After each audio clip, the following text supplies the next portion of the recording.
नहीं tiger, hold. देखो, तुम्हें किसी को भी कुछ भी साबित करने की जरूरत नहीं है। That's it. अकरम, मैं जो भी कर रहा हूँ अपनी मर्जी से कर रहा हूँ। आज जो बलराज मेरे मुंह पे बोल रहा है, मैं नहीं चाहता कल को कोई ऐरा गहरा मेरी पीठ पीछे बोला है। अकरम ने अभिनव की आंखों में संजय जैसे तेवर देखे तो उसने एक गहरी सांस ली और सब ऊपर वाले के भरोसे छोड़ दिया।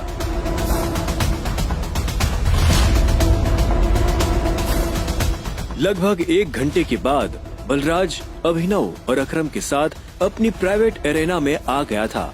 ये वही एरेना थी जहां पर बलराज अक्सर लड़ाई किया करता था। उस बड़ी सी एरेना में उन तीनों के अलावा और कोई नहीं था। एक बार फिर सोच लो, मैं आज तक इस रिंग में हारा नहीं। तुम इस रिंग में आज तक इसलिए नहीं आ रहे हो बलराज क्योंकि तुम्हारा सामना आज से पहले संजय के बेटे टाइगर से नहीं हुआ था। तो अकरम मियां, किस पर दाव लगाओगे? मुझ पर या इस पर? बेवकूफों जैसी बात मत करो। भला टाइगर के होते हुए किसी और पर दाव लगाया जा सकता है क्या? सोच लो, बहुत बुरी तरह पछताओ। दुनिया हंसेगी तुम पर। मुंह दिखाने लायक नहीं रहोगे। चलो फाइट शुरू करते हैं। अभिनव ने बलराज को ऊपर से नीचे तक देखा। वो देखने में भारी था और अभिनव उसके इसी भारीपन पर वार करने वाला था। दोनों के बीच लड़ाई शुरू हुई। उसने जैसे ही अभिनव पर पहला मुक्का मारा तो अभिनव एक बार को सन्न रह गया।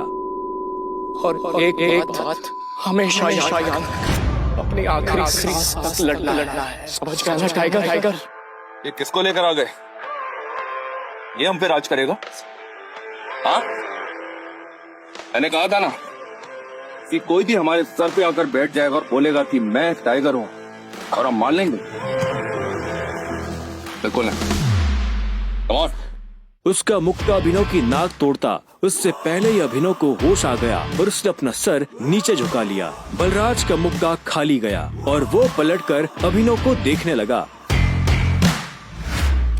अभिनव गंभीर था। उसे याद आ रहा था कि बचपन से ही उसके पिता संजय ने उसे लड़ना सिखाया था। बलराज को इस बार गुस्सा आया। वो फिर से तेजी से अभिनव की तरफ बढ़ा और अभिनव ने झुक करके उसके पैर पर लात मार दी। बलराज अपने आप को संभाल नहीं पाया। अरे बलराज, सरेंडर कर दो। क्यों अपना रिकॉर्ड खराब कर रहे हो? मैं बाहर किसी से नहीं कहूंगा कि तुम टाइगर से हार गए। बलराज एक के बाद एक अभिनव पर मुक्के बरसाना शुरू कर दिए। अभिनव ने अपने आप को उसके मुक्कों से बचाया।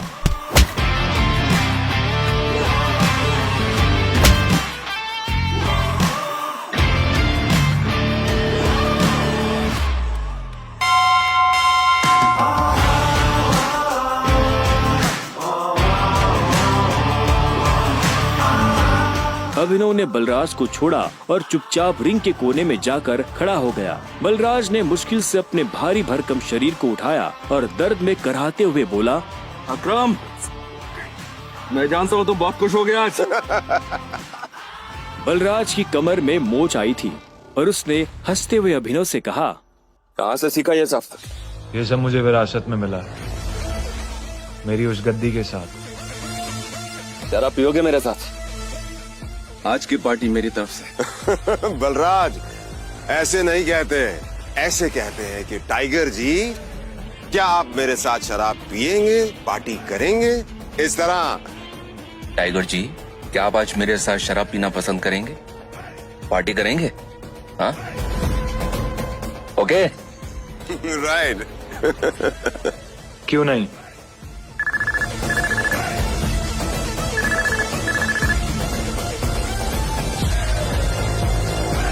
हाँ नन्ना। देखो, मेरे मम्मी पापा आ गए हैं। जो कुछ भी हुआ है उन्हें सब पता चल चुका है। वो तुमसे मिलना चाहते हैं तो तुम जहाँ भी हो अभी कभी घर आओ। क्या अभी? हाँ, तो इतनी हैरान होने की जरूरत नहीं है। जो किया अब उसे भुगतो। वैसे अकरम, मैं अकरम, बलराज, अभी तुम लोगों के साथ नहीं चल पाऊंगा। मुझे घर पहुंचना है, मेरे ससुराल, मेरे सास ससुराल। ससुराल? तुम्हारी शादी कब हुई? लंबी कहानी है, कभी और बताऊंगा। सब ठीक तो है ना? हमें मोंटी को बुलाकर बता देना चाहिए कि नहीं बलराज, अभी फिलहाल इसकी असली पहचान किसी के बारे में पता नहीं चलना चाहिए और किसी को पता नहीं चलना चाहिए कि टाइगर लौट आया है। ठीक है? मोंटी जो कर रहा है उसे करने दो। चलो मैं निकलता हूँ, और अकरम तुम्हें याद है ना मुझे वो नई नौकरी के लिए। डोंट वरी, तुम्हारा काम हो जाएगा। ये सुन अभिनव ने अकरम और बलराज से हाथ मिलाया और वो बाहर आ गया। उसने अपने जाने के लिए एक कैब बुक कर ली थी। टाइगर, ये लो, ये वही शराब है जो हमने होटल में पी थी। अपने सास ससुर को जाकर पिला देना, उनकी 7 पुश्तों में किसी ने नहीं पी होगी। इस सब के लिए थैंक यू अकरम। तुम्हें भी वापस आकर हमारी उम्मीदें जिंदा करने की।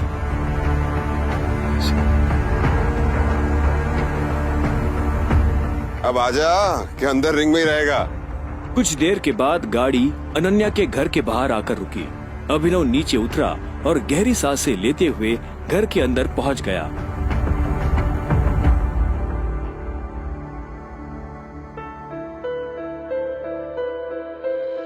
नमस्ते मम्मी जी, नमस्ते पापा जी। ये मैं आप लोगों के लिए लेकर आया था। अरे वाह, क्या बात है, बहुत एक्सपेंसिव है यार। हैं?